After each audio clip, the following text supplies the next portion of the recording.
Hello everyone, welcome to study with Arvind. हम आप सभी के लिए आज लेकर आए हैं वन लाइनर प्रश्नोत्तरी। यह प्रश्न संबंधित है आज सिंधु सभ्यता से।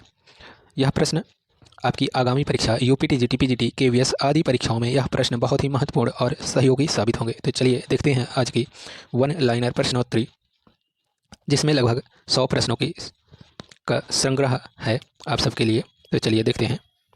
पहला प्रश्न है, भारत की प्रथम सभ्यता सिंधु घाटी की सभ्यता है। अगर बात की जाए या प्रश्न आए भारत की प्रथम सभ्यता कौन सी है या भारत की प्रथम सभ्यता है, तो सिंधु घाटी सभ्यता जो है वह भारत की प्रथम सभ्यता है।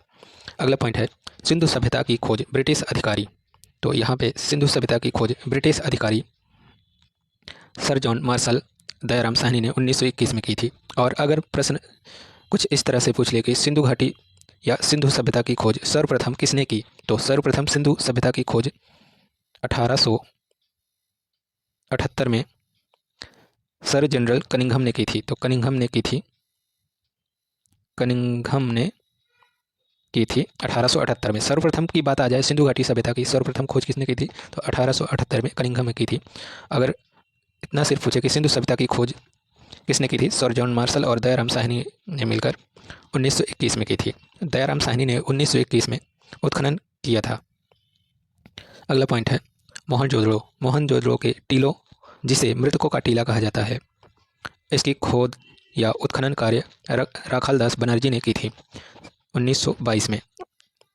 मोहनजोदड़ो की खोज और उत्खनन कार्य किसने किया था, राखालदास बनर्जी ने 1922 ईस्वी में। अगला पॉइंट है, चन्होदड़ो नगर की खोज सर्वप्रथम 1931 में गोपाल दास मजूमदार ने की थी। उत्खनन कार्य किया था 1931 में गोपाल दास मजूमदार ने। अगला पॉइंट है, लोथल की खुदाई 1954 ईस्वी में रंगनाथ राव ने कराई थी। तो लोथल की खुदाई किसने कराई थी, 1954 में रंगनाथ राव द्वारा कराई गई थी। अगला पॉइंट है, रोपड़ की खुदाई 1953 से 56 में 1953 से स्टार्ट हुआ और 56 तक चली थी इसकी खुदाई, और इसे यज्ञदत्त शर्मा ने कराई थी। अगला पॉइंट है, कालीबंगा की खुदाई 1961 में बीबी लाल नागर और बी के थापर ने 1961 में कराई थी, और कालीबंगा की ही खुदाई 1951 में अमलानंद घोष द्वारा कराई गई थी। अगला पॉइंट है, बनावली रविंद्र सिंह बिष्ट द्वारा 1974 में खोज की गई थी या उत्खनन कार्य किया गया था बनावली की रविंद्र सिंह बिष्ट RS बिष्ट द्वारा। अगला पॉइंट है, सुरकोटदा की खोज 1927 में ऑरेन स्टाइन ने की थी। 1927 में ऑरेन स्टाइन ने की थी सुरकोटदा की खोज। अगला प्रश्न है, रंगपुरा की खुदाई 1953 से 54 के मध्य रंगनाथ राव द्वारा कराई गई थी रंगपुरा की खोज।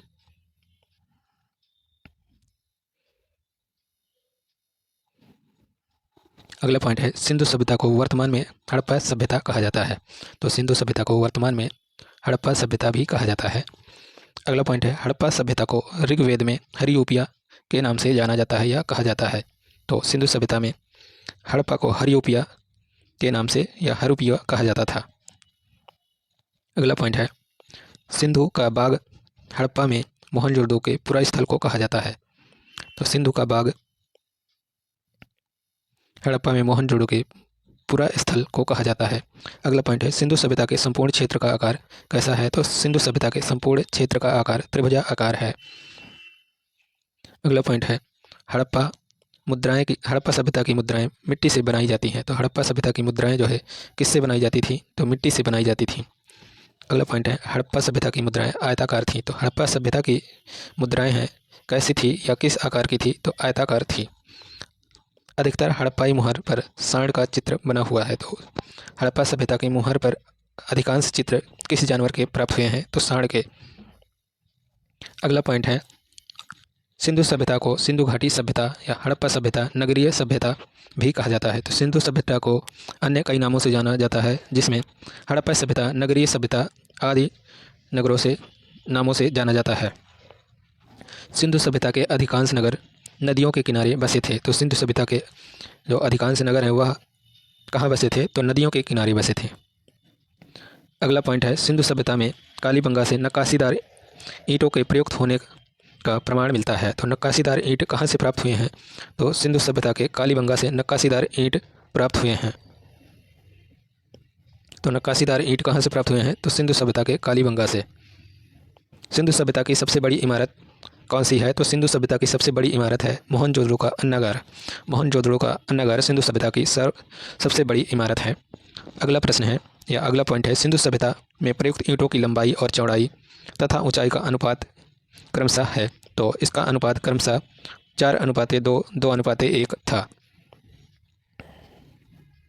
अगला पॉइंट है, मेलुहा सिंधु क्षेत्र का पुराना नाम था। तो मेलुहा सिंधु क्षेत्र का पुराना नाम था। मेसोपोटामिया के जो निवासी थे सिंधु सभ्यता को मेलुहा नाम से पुकारते थे या कहते थे, तो इसलिए इसका नाम मेलुहा सिंधु क्षेत्र का नाम मेलुहा पड़ गया।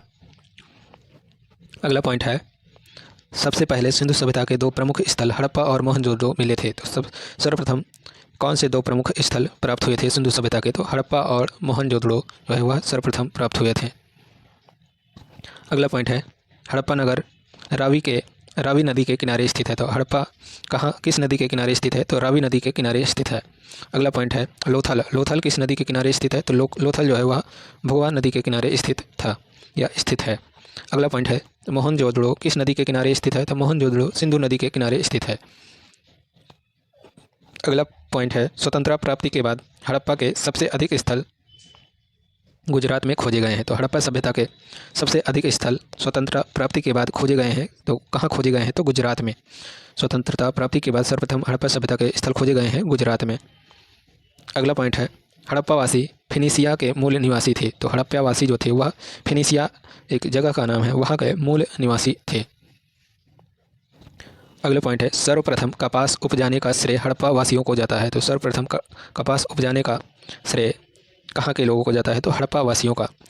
अगला पॉइंट है, मोहनजोदड़ो में विशाल स्नानागार स्थित है। तो विशाल स्नानागार कहाँ स्थित है? तो मोहनजोदड़ो में। अगला प्रश्न है, अंडाकार शव के अवशेष सुतकोर्दगा से मिलते हैं। तो अंडाकार शव के अवशेष कहाँ से प्राप्त होते हैं? सुतकोर्दगा से प्राप्त होते हैं। अगला पॉइंट है, एक कब्र में 2 शव आपस में लिपटे हुए लोथल से मिले हैं। तो एक कब्र में 2 शव आपस में लिपटे हुए, यह साक्ष्य कहाँ से प्राप्त हुआ है? तो लोथल से प्राप्त हुआ है। अगला पॉइंट है, मोहनजोदड़ो से नर्तकी की एक कांस्य मूर्ति मिली थी। तो नर्तकी की कांस्य मूर्ति कहाँ से प्राप्त हुई थी और कहाँ से प्राप्त हुई थी?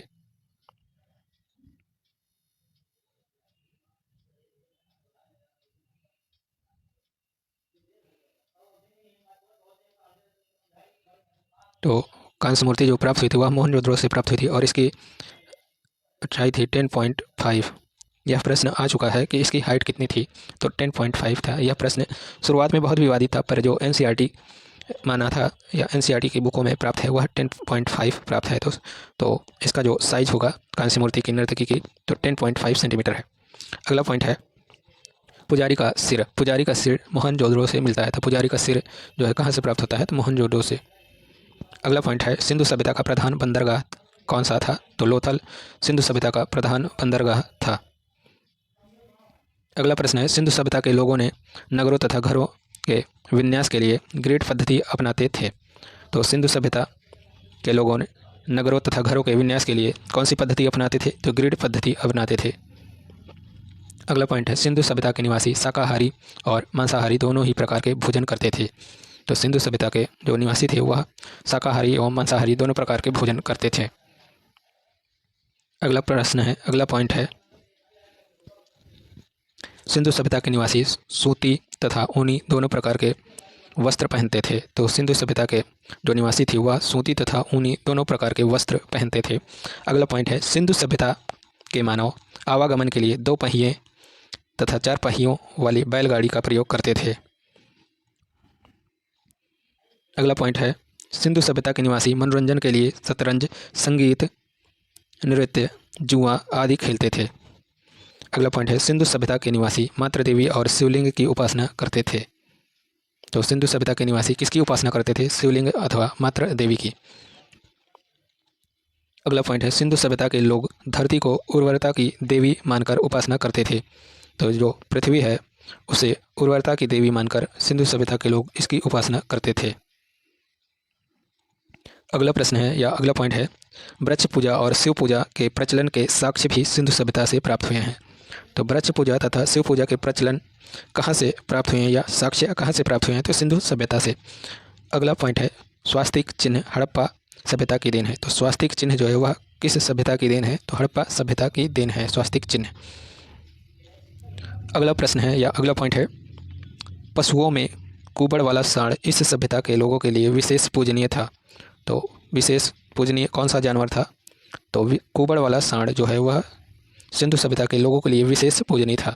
अगला पॉइंट है, सिंधुवासी बैल को शक्ति का प्रतीक मानते थे। तो सिंधुवासी किस जानवर को शक्ति का प्रतीक मानते थे? तो बैल को शक्ति का प्रतीक मानते थे। अगला पॉइंट है, सिंधुवासियों को घोड़े का ज्ञान नहीं था। सिंधुवासियों को किस जानवर का ज्ञान नहीं था? तो घोड़े का ज्ञान नहीं था। अगला पॉइंट है, मनके बनाने के कारखाने लोथल एवं चन्हू दड़ों से प्राप्त हैं। तो मनके बनाने के कारखाने कहाँ से प्राप्त हैं? लोथल चन्हू दड़ों से प्राप्त हैं। मोहनजोदड़ो में घोड़े के दांत के अवशेष मिले हैं। तो मोहनजोदड़ो से घोड़े के दांत के अवशेष प्राप्त होते हैं। अगला पॉइंट है, मोहनजोदड़ो से सीप तथा लोथल से हाथी दांत से निर्मित एक एक पैमाना मिलता है। तो हाथी दांत से निर्मित एक एक पैमाना कहाँ से प्राप्त है? मोहनजोदड़ो से सीप का तथा लोथल से हाथी दांत से निर्मित एक एक पैमाना प्राप्त है या मिलता है। अगला पॉइंट है, लोथल में घोड़े की लघु मृण मूर्तियाँ के अवशेष मिले हैं। तो लोथल से लघु मृण मूर्तियों के अवशेष मिलते हैं। अगला पॉइंट है, कालीबंगा में या कालीबंगा से जुते हुए खेत का साक्ष्य प्राप्त होता है। तो जुते हुए खेत का साक्ष्य कहाँ से प्राप्त होता है? तो कालीबंगा से। अगला पॉइंट है, सिंधु सभ्यता के लोग काले रंग से डिजाइन किए हुए लाल मिट्टी के बर्तन बनाते थे। अगला पॉइंट है, सिंधु सभ्यता के लोग तलवार से परिचित नहीं थे। तो सिंधु सभ्यता के लोग जो है वह तलवार से परिचित नहीं थे। अगला पॉइंट है, कालीबंगा एकमात्र हड़प्पाकालीन स्थल है जिसका निचला शहर भी किले से घिरा हुआ था। तो कालीबंगा एकमात्र हड़प्पाकालीन स्थल है जिसका निचला शहर भी किले से घिरा हुआ था। अगला पॉइंट है, पर्दा प्रथा एवं वेश्यावृत्ति सिंधु सभ्यता में प्रचलित थी। तो पर्दा प्रथा और वेश्यावृत्ति किस सभ्यता में प्रचलित थी? तो सिंधु सभ्यता में प्रचलित थी। अगला पॉइंट है, शवों को गाड़ने तथा जलाने की दोनों ही प्रथाएं प्रचलित थीं। तो सिंधु सभ्यता में यह दोनों प्रथाएं प्रचलित थीं, शवों को गाड़ने और जलाने में। अगला पॉइंट है, कालीबंगा और लोथल में हवन कुंड के साक्ष्य प्राप्त होते हैं। तो कालीबंगा और लोथल से हवन कुंड के प्रथम साक्ष्य प्राप्त होते हैं। तो हवन कुंड के प्रथम साक्ष्य कहाँ से प्राप्त होते हैं? कालीबंगा और लोथल से।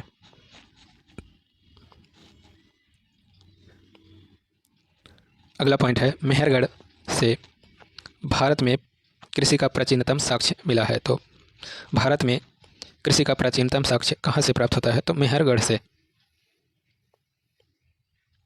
अगला पॉइंट है, सिंधुवासी तांबा धातु का प्रयोग ज़्यादा करते थे। तो सिंधुवासी किस धातु का प्रयोग सर्वाधिक करते थे? तो तांबा धातु का प्रयोग करते थे।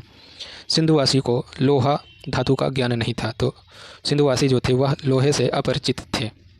अगला पॉइंट है, घरों के दरवाज़ों और खिड़कियाँ सड़क की ओर न खुलकर पीछे की ओर या पिछवाड़े की तरफ खुलते थे, पीछे की ओर खुलते थे।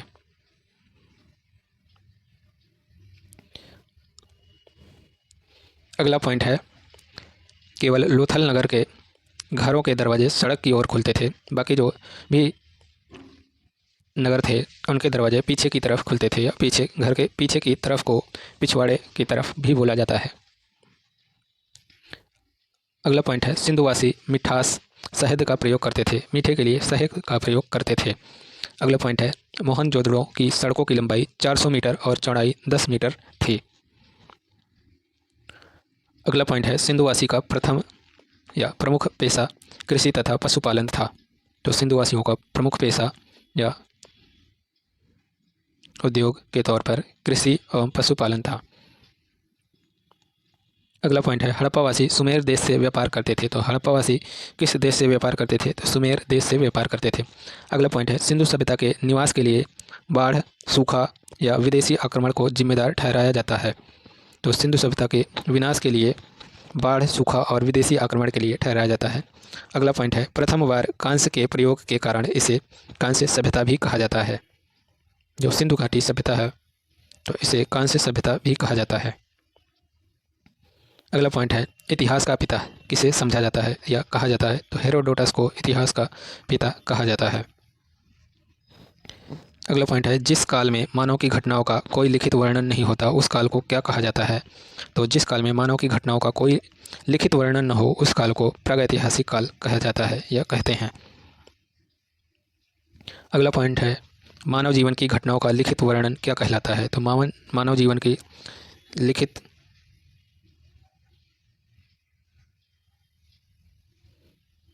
घटनाओं का वर्णन इतिहास कहलाता है। तो अगला पॉइंट है आग का आविष्कार किस युग में हुआ था? तो आग का आविष्कार पुरापाषाण काल युग में हुआ था।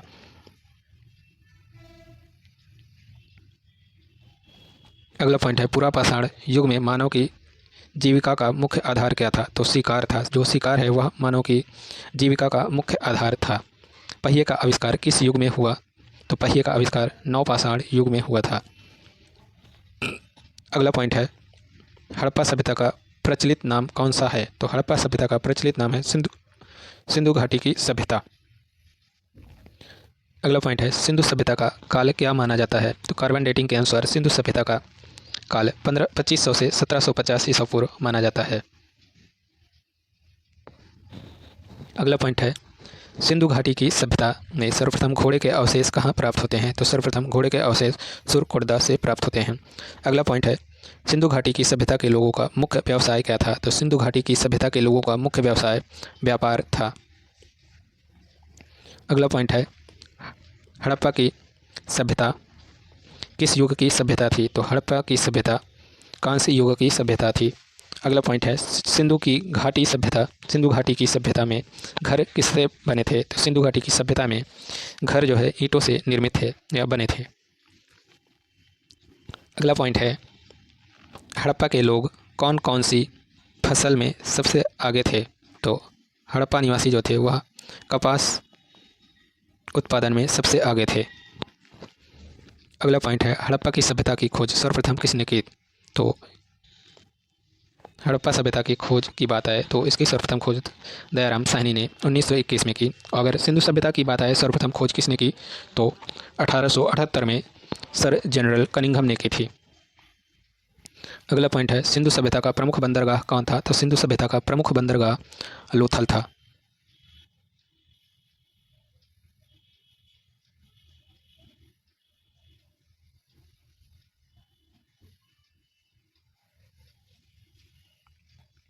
सिंधु सभ्यता का प्रमुख बंदरगाह लोथल जो गुजरात में स्थित है। अगला पॉइंट है सिंधु घाटी सभ्यता का स्थल कालीबंगा किस राज्य में स्थित है या किस प्रदेश में स्थित है? तो कालीबंगा जो है वह राजस्थान में स्थित है। अगला पॉइंट है हड़प्पा की सभ्यता की खोज किस वर्ष हुई थी? तो हड़प्पा सभ्यता की खोज 1921 में दयाराम साहनी ने की थी। हड़प्पा सभ्यता की खोज 1921 में दयाराम साहनी द्वारा की गई थी। अगला प्रश्न है हड़प्पा के लोगों की सामाजिक पद्धति कैसी थी? तो हड़प्पा वासी की सामाजिक पद्धति कैसी थी? तो उचित समतावादी थी।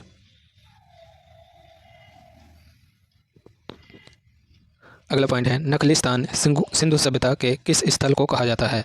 नखलिस्तान सिंधु सभ्यता के किस स्थल को कहा जाता है? तो मोहनजोदड़ो को नखलिस्तान भी कहा जाता है। अगला पॉइंट है हड़प्पा सभ्यता की या हड़प्पा की सभ्यता में हल से खेत जोतने का साक्ष्य कहाँ से मिला है? तो कालीबंगा से प्राप्त हुआ है। हल से खेत जोतने का साक्ष्य कहाँ से प्राप्त हुआ है? कालीबंगा से प्राप्त हुआ है। अगला पॉइंट है सिंधु सभ्यता की ईंटों का अलंकरण किस स्थान से प्राप्त हुआ है? सिंधु सभ्यता की ईंटों का अलंकरण किस स्थान से प्राप्त हुआ है? तो कालीबंगा से प्राप्त हुआ है सिंधु घाटी सभ्यता की ईंटों का अलंकरण। अगला पॉइंट है सिंधु की सभ्यता में एक बड़ा स्नानागार कहाँ मिलता है? तो सिंधु सभ्यता का जो बड़ा स्नानागार है वह मोहनजोदड़ो से प्राप्त है और सबसे बड़ी इमारत जो है अन्नागार वह भी मोहनजोदड़ो से प्राप्त है। अगला प्रश्न है या अगला पॉइंट है सिंधु सभ्यता की मुद्रा पर किस देवता का चित्र अंकित है? तो सिंधु सभ्यता की मुद्रा पर जो है पशुपति शिव की जो है चित्र अंकित हैं। तो यहाँ पे पशुपति या आग शिव भी बोला जाता है। अगला पॉइंट है मोहनजोदड़ो को एक अन्य किस नाम से जाना जाता है? तो मोहनजोदड़ो को मृतकों का टीला नाम से भी जाना जाता है। अगला पॉइंट है सिंधु स्थलों के उत्खनन से प्राप्त मोहरों पर किस पशु का उत्कीर्णन सर्वाधिक हुआ है? तो सिंधु सभ्यता से जो मोहरे प्राप्त हुए हैं उत्खनन कार्य में, उस पर जो है बैल अथवा सांड के सर्वाधिक चित्र प्राप्त हुए हैं। अगला पॉइंट है सिंधु सभ्यता का कौन सा स्थल भारत में स्थित है? तो सिंधु सभ्यता का कौन सा स्थल भारत में स्थित है? लोथल। अगला प्रश्न है भारत में खोजा गया सबसे पहला पुराना शहर कौन सा है? तो भारत में खोजा गया सबसे पहला और पुराना शहर हड़प्पा था या है। अगला पॉइंट है भारत में चांदी की उपलब्धता के साक्ष्य कहाँ से मिले हैं? तो हड़प्पा की संस्कृति से मिले हैं चांदी की साक्ष्य। अगला प्रश्न है पॉइंट है मांडा किस नदी पर स्थित है या किस नदी के किनारे स्थित है? तो मांडा जो है वह चिनाब नदी के किनारे स्थित है। अगला पॉइंट है हड़प्पा की सभ्यता का प्रमुख स्थल रोपड़ किस नदी के किनारे स्थित है? तो रोपड़ जो है वह सतलज नदी के किनारे स्थित है। अगला पॉइंट है हड़प्पा में एक अच्छा जल प्रबंधन का पता किस स्थान से चलता है? तो धोलावीरा से। हड़प्पा में एक अच्छा जल प्रबंधन का पता किस स्थान से चलता है? तो इसका आंसर हो जाएगा धोलावीरा से। अगला प्रश्न है सिंधु सभ्यता के लोग मिट्टी के बर्तनों पर किस रंग का प्रयोग करते थे? तो सिंधु सभ्यता के लोग जो है वह मिट्टी के बर्तनों पर लाल एवं काले रंग का प्रयोग करते थे। अगला पॉइंट है सिंधु घाटी की सभ्यता किस युग में थी? तो अर्ध ऐतिहासिक युग में थी। तो सिंधु घाटी की सभ्यता जो है वह अर्ध ऐतिहासिक युग में थी। अगला पॉइंट है सिंधु घाटी का सभ्यता की खोज। सिंधु घाटी की सभ्यता की खोज में जिन दो भारतीय लोगों के नाम जुड़े हैं वे कौन हैं? तो दयाराम साहनी और आर.डी. बनर्जी, राखालदास बनर्जी जो हैं यह दोनों नाम लोग भारतीय हैं और यह सिंधु घाटी सभ्यता की खोज से संबंधित हैं। अगला पॉइंट है सिंधु घाटी सभ्यता की प्रमुख फसल कौन सी थी? तो सिंधु घाटी सभ्यता की प्रमुख फसल जो थी वह जौ और गेहूँ थी और कपास भी थी। अगला पॉइंट है हड़प्पा की समकालीन सभ्यता रंगपुर कहाँ स्थित है? तो हड़प्पा की समकालीन सभ्यता रंगपुर सौराष्ट्र में स्थित है। अगला पॉइंट है हड़प्पा और मोहनजोदड़ो की खुदाई किसने करवाई थी?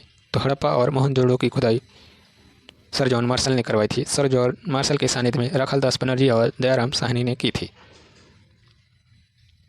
अगला पॉइंट है सिंधु सभ्यता के लोग सबसे अधिक किस देवता में विश्वास रखते थे? तो सिंधु सभ्यता के लोग सबसे अधिक मातृ शक्ति या मातृ देवी में विश्वास रखते थे। अगला पॉइंट है हड़प्पा की सभ्यता में मोहरें किससे बनी थीं? तो हड़प्पा की सभ्यता में मोहरें सिलखड़ी से बनी होती थी। अगला पॉइंट है किस स्थान से नृत्य मुद्रा वाली स्त्री की कांस्य मूर्ति प्राप्त हुई है? तो नृत्यांगना की जो मूर्ति प्राप्त हुई वह कहाँ से प्राप्त हुई है? मोहनजोदड़ो से प्राप्त हुई है और यह वर्तमान में राष्ट्रीय संग्रहालय नई दिल्ली में स्थित है और इसकी हाइट जो है 10.5 है। अगला प्रश्न है पॉइंट है मोहनजोदड़ो इस समय कहाँ स्थित है?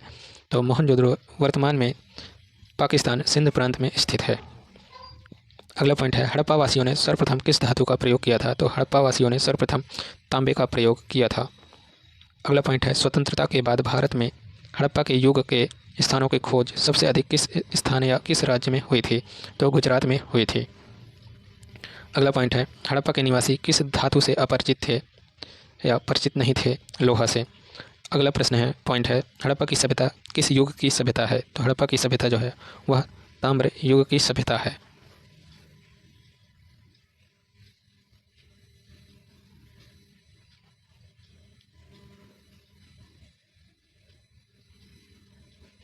अगला पॉइंट है हड़प्पा का प्रमुख नगर कालीबंगा किस राज्य में स्थित है? तो हड़प्पा का प्रमुख नगर कालीबंगा जो वह राजस्थान में स्थित है। अगला पॉइंट है हड़प्पा के निवासी किस खेल में रुचि रखते थे? तो हड़प्पा के निवासी शतरंज में अधिक रुचि रखते थे। अगला प्रश्न है हड़प्पा के किस नगर को सिंध का बाग कहा जाता है? तो हड़प्पा के किस नगर को सिंध का बाग कहा जाता है? तो मोहनजोदड़ो को। अगला प्रश्न है मोहनजोदड़ो का शाब्दिक अर्थ क्या है? तो मोहनजोदड़ो का शाब्दिक अर्थ है मृतकों का टीला। अगला प्रश्न है और आज की क्लास का आखिरी प्रश्न हड़प्पा के निवासी घरों एवं नगरों के विन्यास के लिए किस पद्धति को अपनाते थे? तो ग्रिड पद्धति को अपनाते थे। तो कैसी लगी आज की वन लाइनर प्रश्नोत्तरी कमेंट बॉक्स में ज़रूर बताइएगा। Thanks for watching this video.